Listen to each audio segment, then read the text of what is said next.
What if that idea that you've had for years, the one that God put on your heart, was never meant to stay an idea? What if the reason it keeps coming back to you is because it's not optional?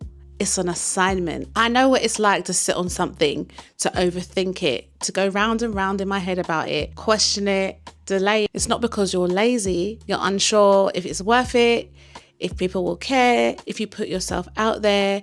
Is it the right thing? You're constantly second guessing it. You may even think that it's just too much. The vision is too big. It costs too much and you just don't have it. You don't have the resources. You may feel like you don't even have the time or the capacity. But this is what I've learned. Obedience comes before clarity. It comes before the plan. It's like in the Bible where Peter steps out on the water because Jesus said, come. So he did. He didn't think about, well, actually, I'm probably going to drown if I step out on this water. I'm just going to do it because Jesus told me to. And everything else he said, every time he tells us to do something, it works. So I'm just going to trust him. And that's obedience. And most of the time, probably all of the time, as a Christian, as a creative, that is what God wants you to do. He wants you to be obedient. He wants you to trust him and step out on the water. If you're new here, my name is Tashara. I'm a singer, songwriter, entertainer. I'm an entrepreneur.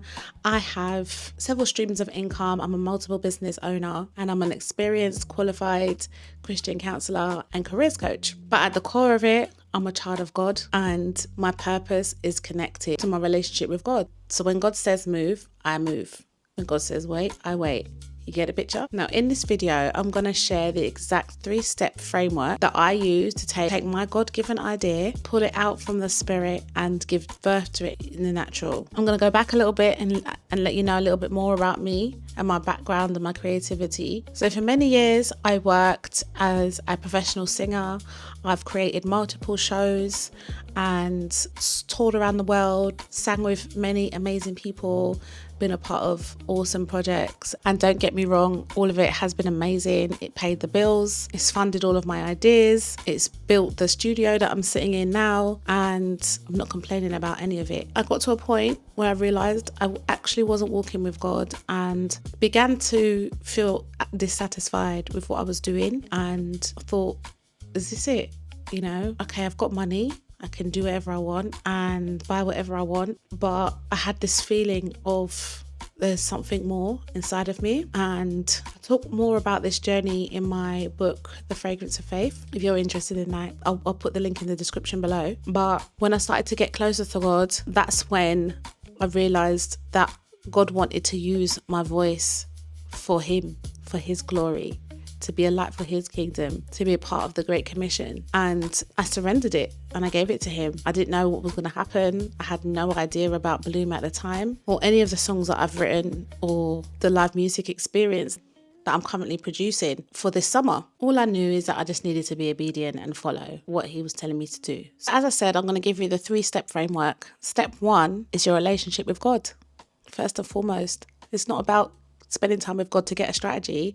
It's just about spending time with God because he's your Heavenly Father. He created you for a relationship with him. And it is just about spending that time in prayer, in worship, meditating, being quiet, listening, and just being. And I can honestly say that that's where all my creativity, that's where all of my ideas and my instructions come from, to be honest. A lot of the time I'll be in the Word, reading, and an idea will just illuminate off the page and I will know that I'll need to write some sort of a song around it or write some ideas down. Before I know it, it's blossoming into a book. So that's how Bloom came. I was deep in studying the book of Isaiah and actually wrote several ideas down at a time when I was just reading in my quiet time, and wrote several different songs that were just interesting to me, and I was just enjoying the process of songwriting, and those songs were just for me really, and it was me expressing myself through the words that I was reading. But then I pulled that song apart because those songs apart because I knew that there was still more. And before I knew it, I was writing Bloom, my new song Bloom.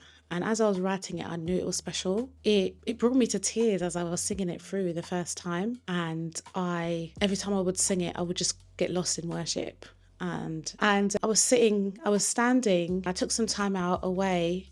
Fast forward a couple of months. I've been recording it and we're getting close to the mix stage. Actually, this week we finally mixed it and it's now in the master stage. But a couple of weeks ago, I was standing in a cold plunge, just chilling and thinking about how I was going to release Bloom. And the idea of the live music experience just jumped into my mind. And I was like, whoa, this is big, Lord. Like, I don't really want to do this, who's going to come to this? Like, if this is going to cost a lot of money, this is going to require a lot of effort from me, I don't think I can do it. But Lord, if it's you, I'm going to be obedient and I'm going to step out and I'm going to try. And if it doesn't work, at least I can say I was obedient and I tried, and you'll be pleased with me for trying. Fast forward a few weeks now, God has assembled the team and we have a venue. People have purchased tickets and it's happening all because of my obedience. Then backtracking actually before the cold plunge. Oh wait,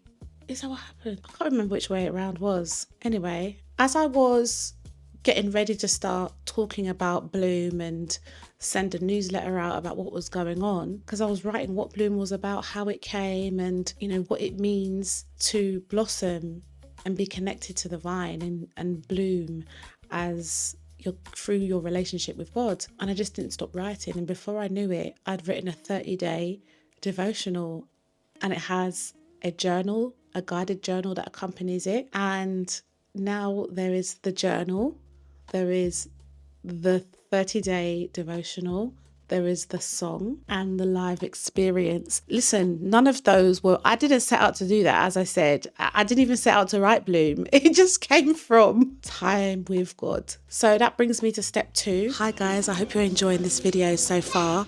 I just wanted to invite you to click the link in the description and grab your free Kingdom Creative Action Plan. You can also scan the QR code that you can see on the screen if you're watching from a TV screen or your laptop or something. Additionally, if you're getting value from this video, I would love to ask you to hit the hype button, because what it does is it signals to YouTube that you're enjoying it and that other people need to see this video and so that they can get the information that they need also. Thank you and God bless. So that brings me to step 2, build it. I've kind of spoken a little bit about how it sort of came about in step 1 because I was just gushing. But anyway, just to summarize what I said, is putting that time aside and writing it down, like I already mentioned, and putting a structure to the idea. And because I've had experience of writing, like I said before, I'd already released a book. I knew how to write the book. I knew how to structure it. I knew how to release it. I knew how to design it.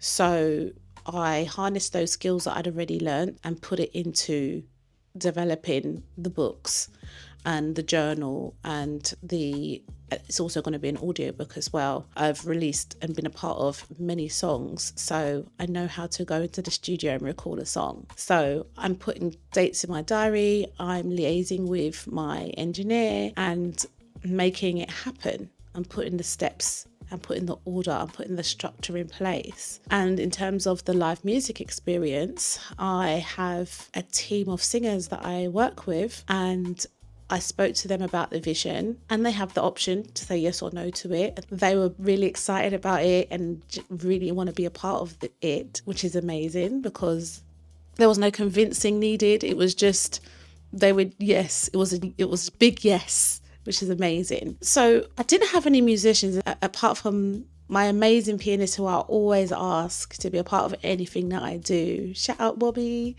you know who you are. And I told him about the vision. Initially, it was going to be on another date. He wasn't free. So I just thought, you know what? I'm going to change the date because I want him to be a part of it. And it's not like God said, it has to be on this set date. It was just, I knew it couldn't, I wanted actually, in my strength, right? If I'm doing it in my strength, I wanted it to be at the end of the year to give myself a long time to plan it, but that wasn't sitting right with me. So I said, okay, it has to be this summer. I'll do it in August because that's my birthday month. So I can do a double celebration, celebrate my birthday while I'm doing Bloom.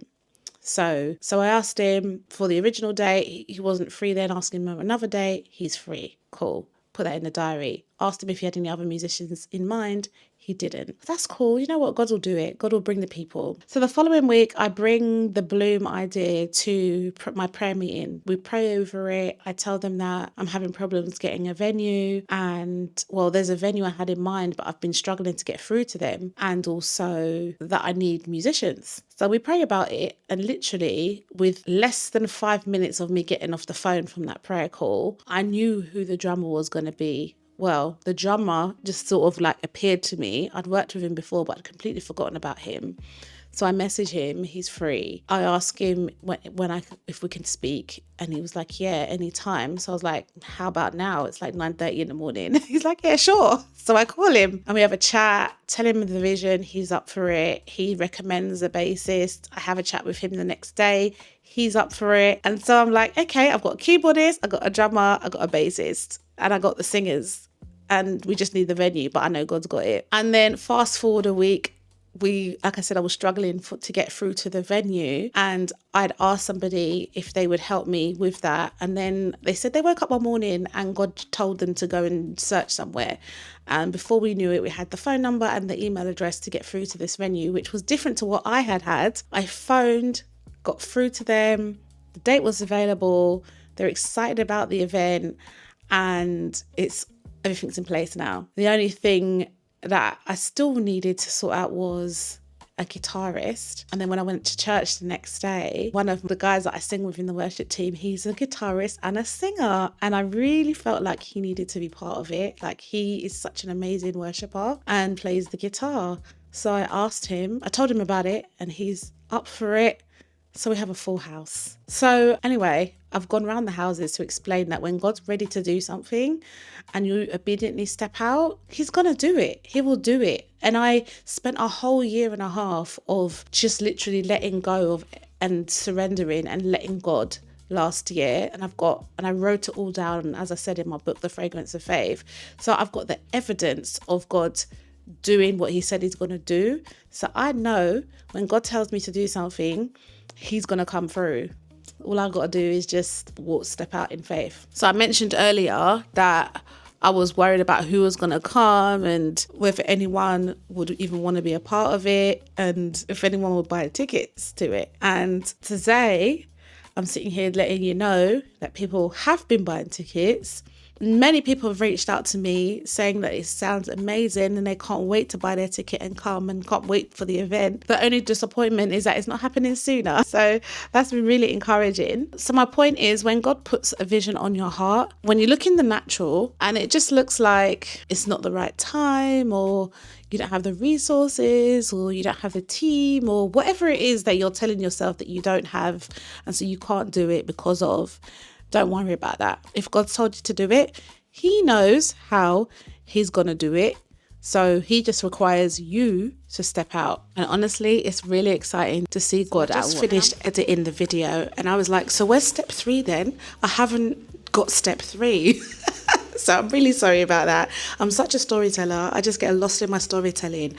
And I figured I better just quickly get back on the camera and let you know that step 3 is in the video, but I just didn't say it. Step 3 is about sharing your idea in your world.